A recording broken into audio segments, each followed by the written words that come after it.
조간 브리핑.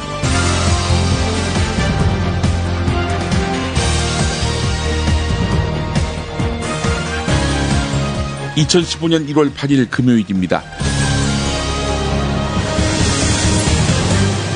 오늘은 최형희 간신대 국제관계학부 교수의 위안부 문제 해법은 민주주의다라는 제목의 한겨레 칼럼을 소개하면서 시작하겠습니다. 지난 12월 28일 한국과 일본 정부는 20년 이상 지속돼 온 위안부 문제에 합의했다. 합의 내용만 놓고 본다면 미국의 중재로 한일 간의 이해의 균형을 꾀한 흔적이 역력하다. 하지만 최종적이고 불가역적이라고 선언한 양국 정부의 기대와는 달리 이 합의는 새로운 갈등의 서막에 불과하다. 사실 합의문 하나로 아무 일 없었다는 듯이 해결될 일이었다면 위안부 문제는 20년 이상 끌어오지도 않았을 것이다. 저간의 사정을 알면서도 불가역적이라는 문구를 합의문에 넣을 것을 아베 총리가 강력히 주문한 이유는 이후 위안부 문제 관련 분쟁이 재발할 경우 그 책임 소재를 한국 쪽에 돌리려는 알리바이를 마련하기 위함이다. 그리고 더 중요하게는 독도와 식민지 과거사 문제를 포함한 한일 간의 분쟁이 전적으로 한국에 의해 도발된 것임을 자기 나라 국민들에게 선전하기 위함이다. 결국 아베 등 일본 우익의 기본 계획은 위안부 문제를 한국 민중 대 일본 민중의 대립으로 몰아감으로써 민족주의 에너지를 분출시켜서 궁극적으로 개헌을 성취하고 이후에 재무장화를 포함한 전전체제로 복귀하려는데 목적이 있다. 지난 12월 28일 합의는 합의라는 형식을 빌렸지만 사실은 1995년 무라야마 담화에서 밝힌 식민지 지배와 침략에 대한 통절한 반성이라는 한일 간의 더 큰 합의를 파기한 것이다.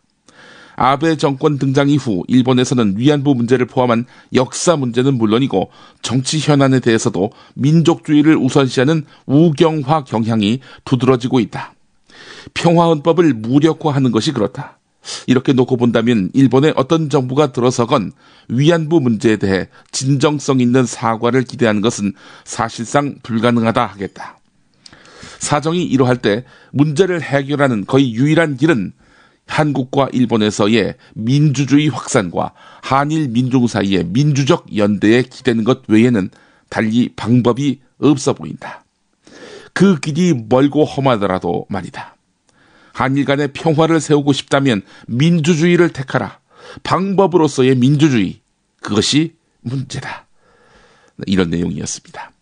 광고 듣고 오늘 조간 브리핑 본격적으로 시작하겠습니다. 정말 맛있다. 이 말 한마디면 모든 게 설명됩니다. 30년 전통, 자연의 이로움을 담은 김치, 이담채 김치. 1544-4586 1544-4586. 술자리 많은 요즘 3차까지 달린 당신을 위한 필수품 전창걸의 새싹 땅콩차. 이제 속쓰림은 잊으세요. 070-8635-1288 070-8635-1288. 수면 무호흡, 심한 코골이 이제 걱정 마세요. 여행, 군생활, 찜질방에서도 확인된 코골이 방지기구 코골이 119 1566-0783 1566-0783. 한겨레 기사부터 보겠습니다. 미국 정부가 북한의 4차 핵실험에 대응하는 과정에서 한미 동맹 차원의 강력한 대응을 약속하면서도 한국 정부의 독자적 대북 행보를 제어하려는 모습을 보였다. 오바마 대통령과 카터 미국 국방장관이 한국에다 전화를 걸어왔다. 미국의 한국 방위 공약이 흔들림 없을 것이란 점을 새삼스럽게 강조했다. 왜 이럴까? 첫째, 북한의 4차 핵실험에 맞서서 한국의 안보를 지키는데 미국이 유일한 동맹국으로서 최선을 다하겠다는 다짐이다. 그러나 둘째가 진짜다. 미국이 최선을 다할 테니 한국이 핵무장을 고려하거나 독자적인 대북 군사 행동에 나서지 말라는 외교적 압력이다. 전직 고위 관계자의 말에 따르면 미국이 남북의 긴장, 갈등 때 한국 정부의 독자적인 군사 대응으로 한반도 정세가 전쟁으로 치달을지 모를 상황으로 악화하는 것을 늘 우려하고 제어하려 해왔다는 것입니다. 미국이 한반도 평화를 위해 애쓴다. 이렇게 봐야 할까요? 아니면 군사주권 없는 이 나라의 비애를 느껴야 할까요? 물론 북한이 핵실험을 했으니까 우리가 군사적으로 보복해야 한다 이런 말은 아닙니다. 그러나 미국의 결재 없이는 우리의 군사주권을 동원할 수 없는 이 현실, 너무나 비루한 현실 직시하자는 것이죠. 한국일보 기사 보겠습니다. 북한의 4차 핵실험 이래서 손 놓고 당했다라는 제목의 기사입니다. 북한의 기만 전술에 홀리면서도 근거 없는 자신감만 앞세워서 북한을 얕봤다는 지적이 이 기사의 내용입니다. 이것이 4차 핵실험을 기상청 지진 관측으로 알게 된 우리 정부의 현주소라는 것입니다. 정부는 위성사진 정찰기 정보로는 북한에서 아무런 동태가 안 보였다 이렇게 주장하고 있지요. 이와 달리 휴민트를 보면 북한 내에서 이상 징후가 사전에 파악됐다는 것입니다. 북한이 올해 들어서 핵실험장이 위치한 함경북도 길쭉은 풍계리 주변은 물론이고 자강도와 양강도에 사는 일부 주민들의 이동을 통제했다는 것입니다. 풍계리 주변의 휴대폰 전파까지 차단된 정황도 일부 알려졌다는 것입니다. 정부 관계자는 중국이 그 같은 이상 징후를 휴민트를 통해서 확보한 것으로 안다. 우리 측과 원활하게 정보를 공유하지 못한 것 같다. 이렇게 말했다고 합니다. 지난달에 국방부는 중국 국방부와의 핫라인을 개통하면서 대북 공조를 강화했다 이렇게 자화자찬했지만 불과 며칠 만에 그 허점이 고스란히 드러난 셈입니다. 한편 국방부는 그동안 북한의 핵실험 징후를 최소 한 달 전에 파악할 수 있다라고 자신해 왔지요. 하지만 북한이 허를 찔렀습니다. 자, 그럼에도 불구하고 국방부는 너무나 은밀하게 준비하면은 우리가 어떻게 파악하겠느냐 라면서 끝까지 변명으로 일관하고 있습니다. 한 군사 전문가가 이런 말을 했다고 하는군요. 대북 감시체제 구축에 쓴 돈이 얼마냐라고 말이죠. 전 여기서 또 궁금해지는 게 있습니다. 대남 감시체제 구축을 위해서 쓴 돈은 또 얼마인지 이건 또 파악이 어렵단 말이죠. 정치권 소식으로 넘어가 보겠습니다. 조선일보 기사 중에 100% 믿어서는 안 될 것이 야당 그리고 북한 관련 기사입니다. 아니면 말고 이게 바로 편집 원칙이기 때문입니다. 오늘자에서는 분열 흐름을 보이고 있는 야권 소식을 다루고 있는데요. 다른 건 다 쳐내고 조선일보가 소개한 팩트, 이 팩트도 정확한지는 장담할 수 없습니다만은 조선일보가 제시한 팩트를 중심으로 야권의 동태를 짚어보도록 하겠습니다. 탈당을 앞두고 권노갑 고문이 문재인 대표와 만난 데 이어서 또 회동할 것으로 알려지면서 이런 부분이 조선일보 기사에 있습니다. 문재인 대표 측은 마지막으로 권노갑 고문이 탈당하지 않게 설득할 것이며 더민주, 전병헌 의원 등은 탈당을 만류한 것으로 알려졌다는 것. 이에 영향을 받은 듯 권 고문은 취재진이 탈당에 대해서 물어보니까 아직 좀 기다려보라 라고 말했다. 조선일보 기사 내용입니다. 그러면서 조선일보는 실체를 알 수 없는 야권 일각에서 더불어민주당이 이희호 여사 차남 홍걸 씨의 총선 비례대표나 호남 지역구 출마를 검토하는 것 아니냐는 말이 나돈다. 이런 풍문을 전했는데요. 그래서 김홍걸 씨가 안철수 신당에게 타격을 가했던 이희호 여사가 안철수 지지 의사를 표명한 적 없다. 이렇게 밝힌 것. 이건 결국 더불어민주당 호남 공천권을 노리고 그랬던 것 아니냐는 식으로 뉘앙스를 잔뜩 풍기고 있습니다. 또 하나 안철수 의원과 김한길 및 탈당파 사이에 미묘한 틈이 보이는 대목입니다. 자, 조선일보 기사를 그대로 한번 읽어보겠습니다. 1월 중순 추가 탈당파와 대규모로 합류할 것으로 예상했던 김한길 의원이 어제 나홀로 합류를 서두른 것을 두고 야권에서는 안철수 의원과 소수 측근들을 중심으로 진행됐던 창당 과정에 적색등이 켜졌기 때문 아니냐는 지적이 제기됐다. 창당과 인재 영입 경험이 풍부한 김한길 의원의 투입이 시급하다는 것.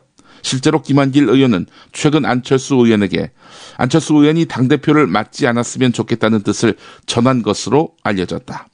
사당화 논란을 차단하고 신당 참여를 주저하는 인사들에게 명분을 주려면 안철수 의원이 뒤로 빠져 있어야 한다는 것이다. 김한길 의원과 가까운 한 의원은 안철수 대표가 대선 불출마 선언은 아니더라도 많은 것을 내려놓게 되면 신당에 바람이 불 텐데 아직도 과거처럼 개인 정당으로 보는 경향이 있는 것 같다라고 말했다.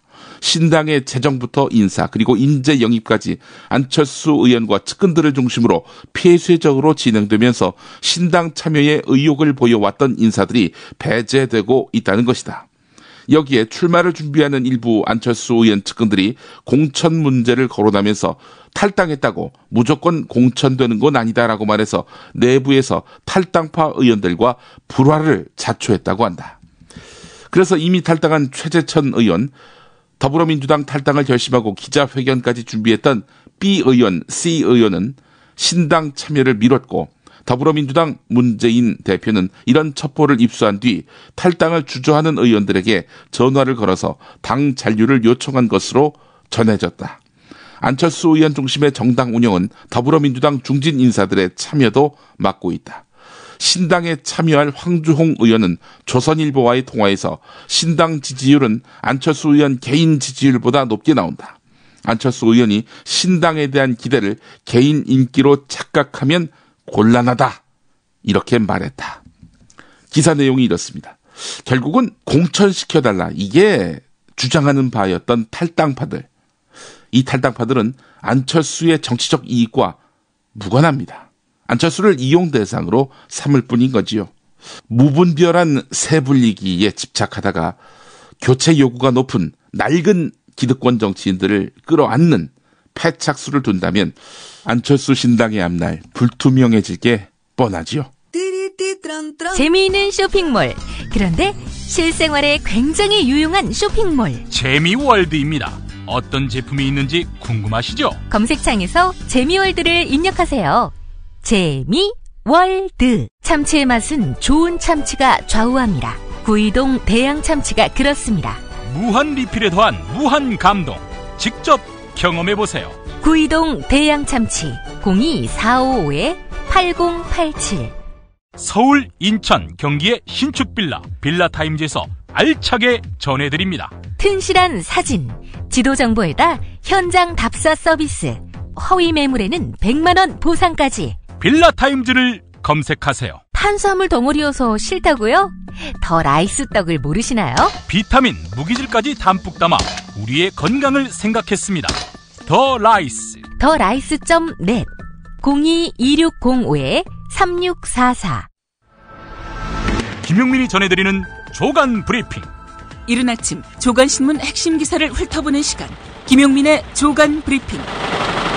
월요일부터 토요일까지 매일 오전 7시대에 업데이트됩니다. 뉴스뿐 아니라 그 안에 숨은 맥락도 짚어드립니다. 국민일보 단독 기사 보겠습니다. 국가정보원 정치 대선 개입 특별수사팀 부팀장을 맡았던 박형철 부장검사가 사표를 제출했다고 합니다. 대전 고검에서 부산 고검으로 인사통보를 받은 지 하루 만입니다. 국정원 직원 수사 과정에서 상부와 마찰 끝에 문책성 발령을 받고 2년째 복권되지 못하자 끝내 검찰을 떠나기로 한 것입니다. 박형철 부장은 지인들에게 설마 인사를 이렇게까지 하리라고는 생각을 안 했는데 이렇게 났다라고 한탄한 것으로 전해졌다는 것입니다. 박형철 부장은 대검 공안 2과장, 서울중앙지검 공공형사수사부장 등을 지낸 선거법 전문가인데요. 2013년 4월 구성된 국정원 특별수사팀에 합류했습니다. 윤석열 당시 여주지청장이 팀장을 맡았는데요. 수사팀은 원세훈 전 국정원장의 구속영장 청구 여부를 놓고 법무부와 갈등을 빚다가 같은 해 6월 공직선거법과 국정원법 위반 혐의로 불구속 기소했습니다.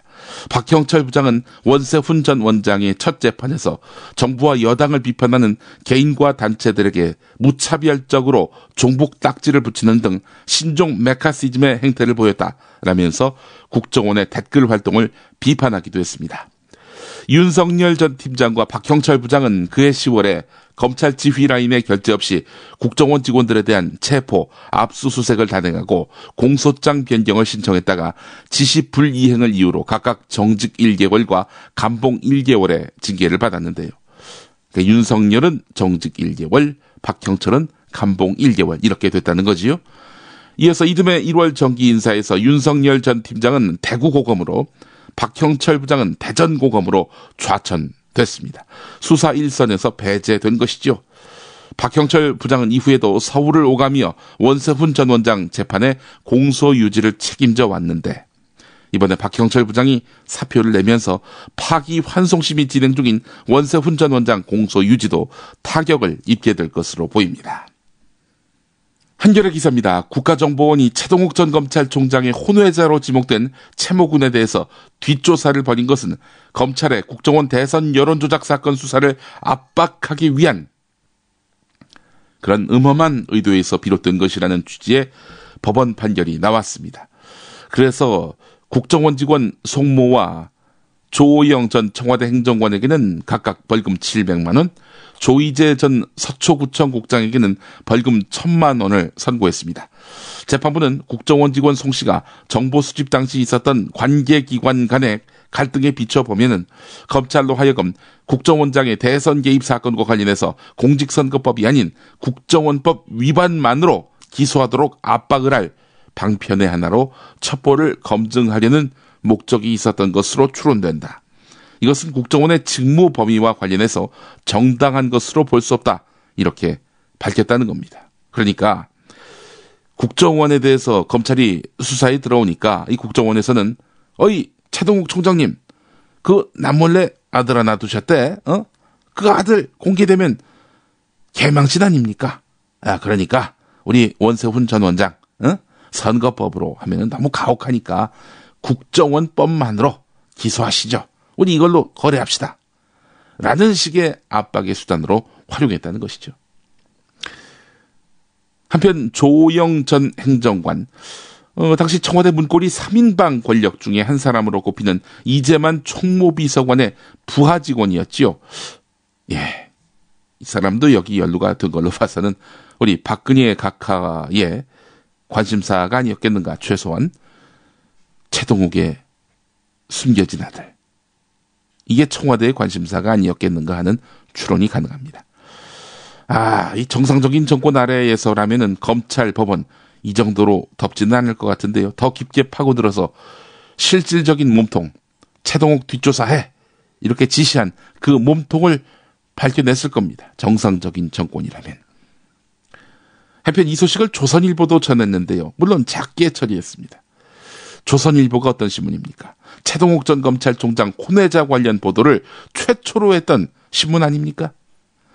조선일보 간부는 기자들의 보병전의 결과다라고 말하고, 기자들은 간부들의 고공전 덕이다 이렇게 말을 했습니다.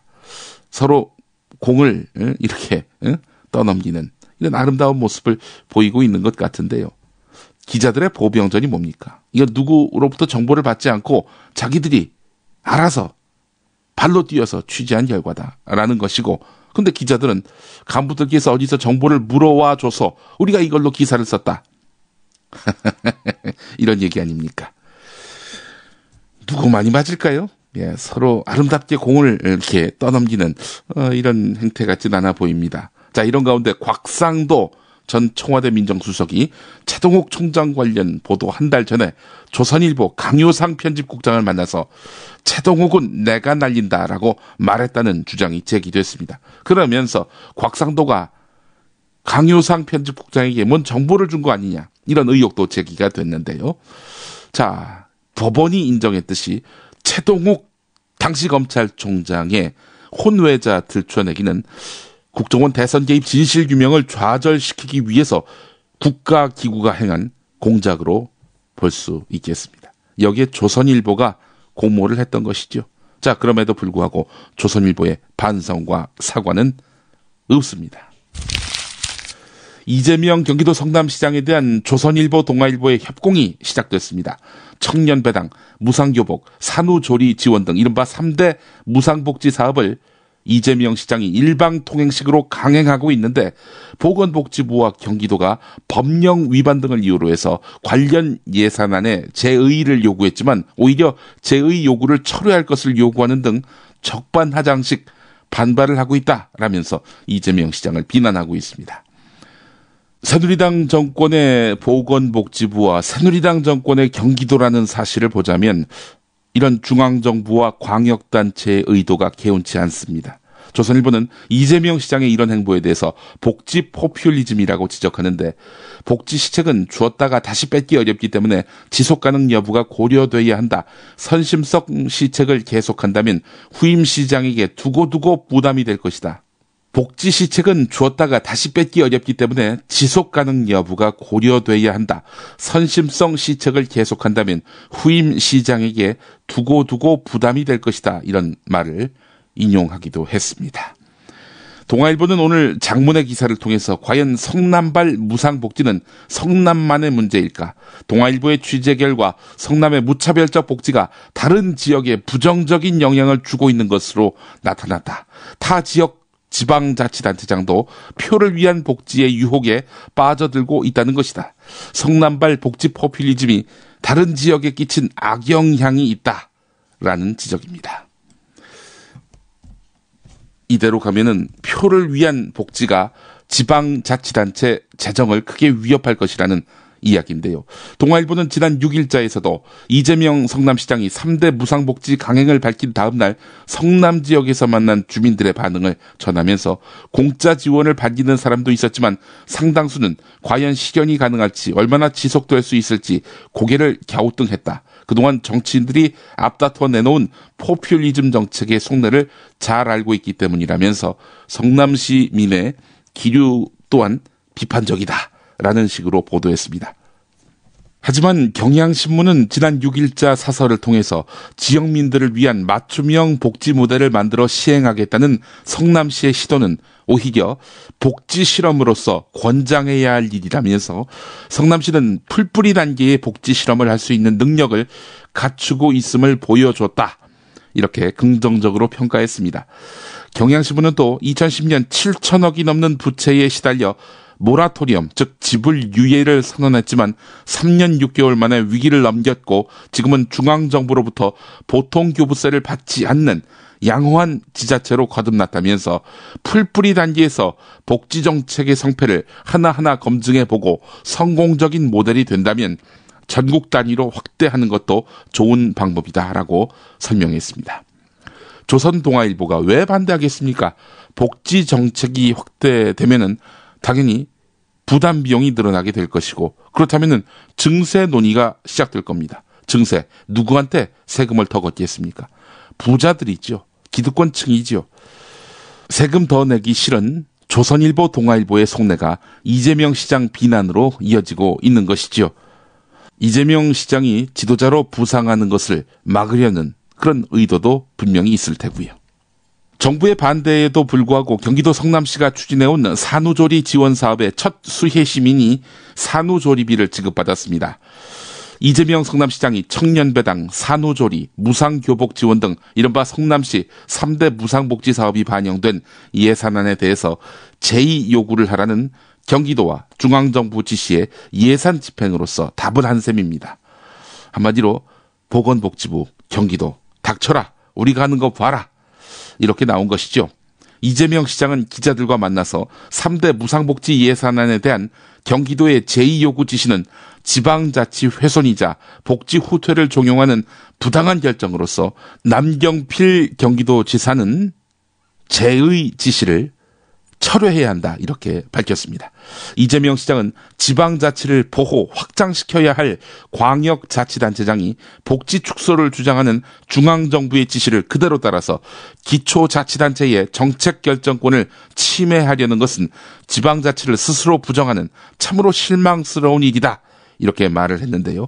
성남시가 제2 요구를 거부할 뿐 아니라 아예 예산 집행까지 나서면서 지난해 말 성남시가 편성한 예산안이 정부 논리로 수정될 여지는 더는 없게 됐습니다. 한우 사고를 집어넣고 24시간 팔팔 끓인 곰탕, 연지연 곰탕. 어린이부터 노인까지 누구나 좋아하는 건강식 연지연 곰탕. 택배로 신청하시려면 010-7252-1114. 전국 방방곡곡 최고의 먹을거리를 모았습니다. 여기저기 가지 마세요. 팥가게면 됩니다. 팥가게에서 구매하시면 대한민국 농촌기업을 살린답니다. 팥가게, 인터넷에서 팥가게를 검색하세요. 팥가게. 불의한 세력과 싸우다가 미사 도중에 총에 맞아 세상을 떠났습니다. 희망의 예언자 오스카 로메로. 스코트 라이트가 쓰고 김군수가 번역한 희망의 예언자 오스카 로메로. 아르테에서 나왔습니다. 이준식 사회부총리 겸 교육부 장관 후보자 인사청문회에서 역사교과서 국정화는 옳다라고 말했습니다. 집필 작업도 6개월 안에 가능할 것이다 이렇게 주장했는데요. 그래서 경향신문이 국정교과서 6개월이면 집필, 한 수를 더 뜬 교육수장 후보 이런 제목의 기사를 실었습니다. 그 기사를 계속 읽어보겠습니다.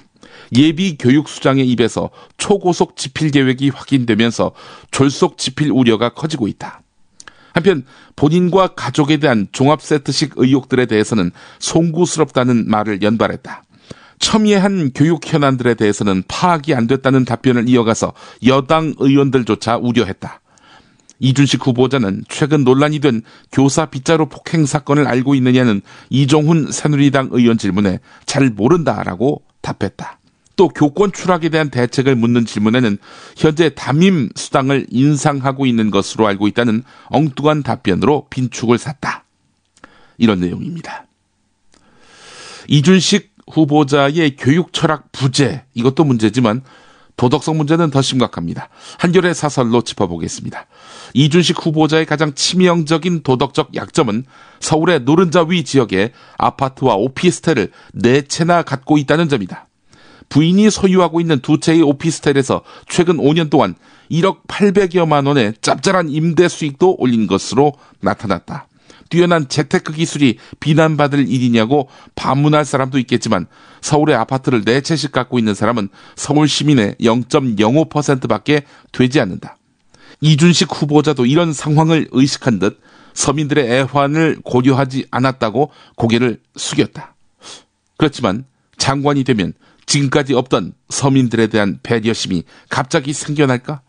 그렇지 않아도 원천적 불평등 문제가 우리 사회의 핵심 화두로 등장한 상황에서 굳이 부동산 투자의 달인을 골라서 교육부 장관에 앉혀야 하는지 한탄만 나올 뿐이다.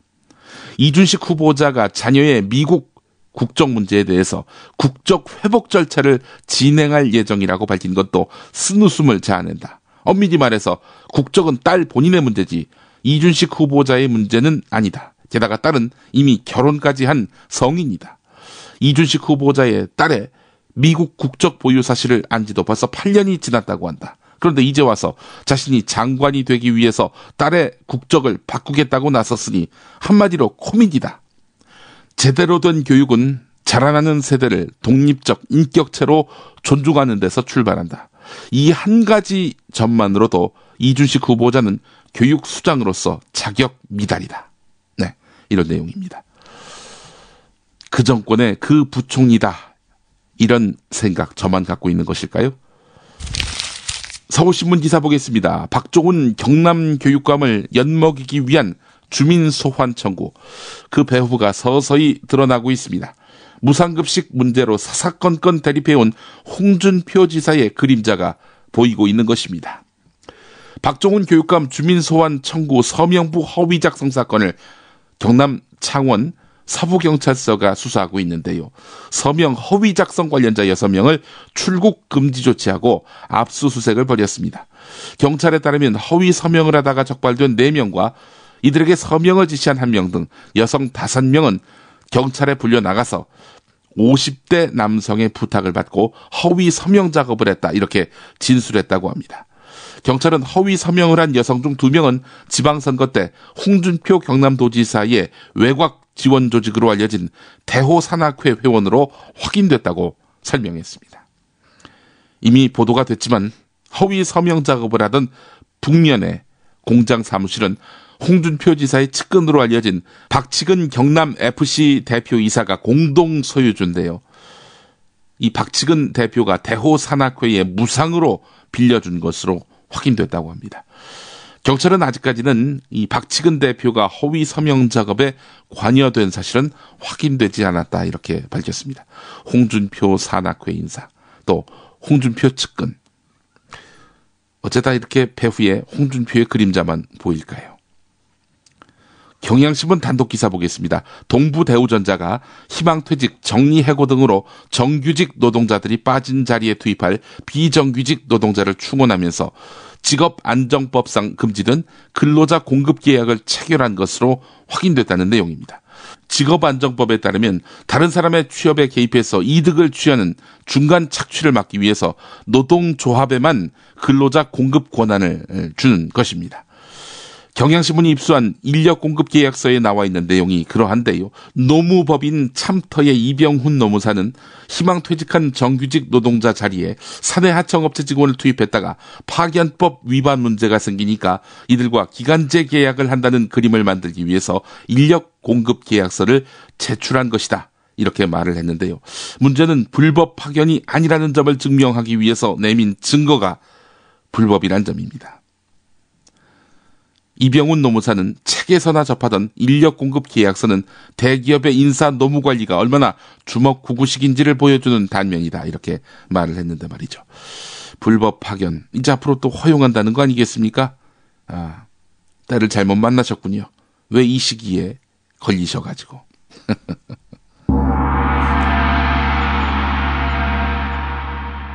이제는 그를 만날 때입니다. 정선태. 루쉰 레비스트로스, 소세키, 백석을 21세기 한 공간에 불러 모으는 정선태만의 통찰력. 직접 느껴보실 수 있습니다. 가르강티와 팡타그리엘 라블레 소설, 그거 읽으면서 혁명은 즐겁게 하는 것이다. 유머와 혁명. 너무 진중하고 진지해요. 그러지 말자. 이게 원한으로 싸우면 우리가 원한에 휩싸이게 된다. 네. 휘말리게 된다. 이게. 문학평론가인 정선태 국민대 국문학과 교수와 좋은 고전을 함께 읽는 매주 목요일 낮 2시 정선태의 목요 고전 강좌 지식 라디오에서 단독 생중계합니다. 이 삶과 결합되지 않는 인문학적 상상력이라는 것은 내가 보기에는 이제는 거의 박제화된 것 같아요. 또는 박제화하려는 시도이거나. 정선태의 목요 고전 강좌. 현장에서 직접 동참하기 원하는 분은 서울 지하철 1호선과 7호선, 가산 디지털 단지역 8번 출구와 연결된 우림 라이온스밸리 A동 810호 지식라디오 공개홀로 방송 10분 전까지 선착순 착석하실 수 있습니다. 오늘 김용민의 조간 브리핑은 정욱식 평화네트워크 대표의 진정 북한이 핵 포기하게 만드는 방법은 이런 제목의 프레시안 칼럼을 소개하면서 마무리하겠습니다. 어떻게 해야 할까? 북한에게 핵에 의한 안보가 아니라 다른 수단에 의한 안보를 제시하면서 대담판을 추구하는 것이다. 여기에 다른 수단에 의한 안보는 정전체제를 평화체제로 대체하는 것, 북미, 북일 관계를 정상화시키는 것, 한반도 군비 통제와 군축, 한국이 흡수 통일을 추구하지 않겠다는 명확한 의사표시, 남북관계 발전을 통한 신뢰 구축 등을 망라한다. 뻔한 이야기 아니냐고 반문할 수 있다. 하지만 한미일이 이 길로 들어가는 문 앞에 서 본 적은 있어도 제대로 가본 적은 한 번도 없다. 핵심은 김정은의 전략적 판단에 확실한 영향력을 행사할 수 있는데 맞춰줘야 한다. 지금까지는 고통의 크기를 키워서 북한의 굴복을 유도하려는 방식이었다. 그런데 이거는 실패로 끝났다. 이제는 접근을 달리해야 한다. 핵 포기를 고려할 수 있을 정도의 이익을 제시하는 것이 바로 그것이다. 이건 결코 경제적 지원만을 의미하는 것은 아니다. 앞서 열거한 다른 수단에 의한 안보가 핵심이다. 또한 이건 북한에게만 좋은 것이 아니라 한국을 포함한 관련국 모두에게 이로운 것이다.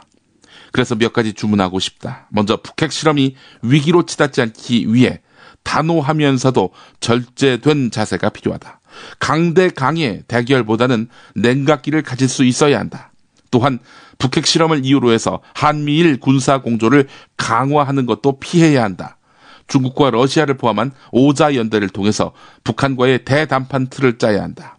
그리고 8년째 산소 마스크를 끼고 있는 6자 회담의 조건 없는 재개와 9.19 공동성명 합의에도 불구하고 단 한 차례도 열리지 않고 있는 남북 미중 4자 간의 평화 포럼의 시동도 걸어야 한다.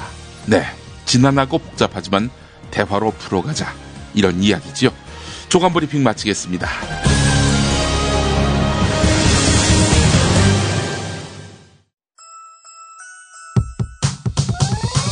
이번 방송 괜찮았나요? 작별의 여운 이렇게 표시해주세요. 다운로드하기, 댓글 달기, 구독하기, 별점 주기. 더 좋은 방송 만들어달라는 약속 이렇게 응원해주세요. 다운로드하기, 댓글 달기, 구독하기, 별점 주기. 기억하셨죠? 다운로드하기, 댓글 달기, 구독하기, 별점 주기.